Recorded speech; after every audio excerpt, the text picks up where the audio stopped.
CFMOTO is really and truly stepping up their game and improving the UTV. I mean, just all the way around, they are killing the game with the UTVs.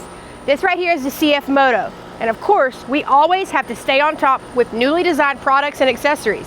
I'm pretty sure we are the first ones in the industry to produce the doors for the UForce U10 Pro.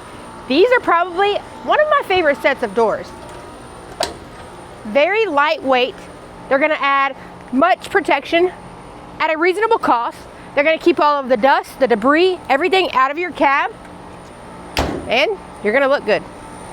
One thing you run in with aftermarket doors is you don't get the full degree of opening. So when you're stuck in a mud hole or there's an emergency and you're trying to get out or something like that, you can't, it's just a little hard. With these doors, as you can see, they open the full 90 degrees, so you have very easy access in and outside of your cab.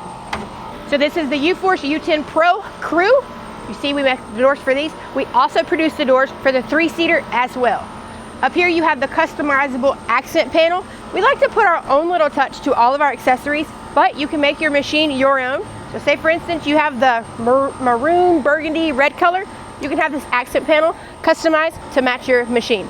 So if you want to have your machine protected and look good, check us out, thumperfab.com. Get on the website, find a dealer near you. I'll see you on the trail.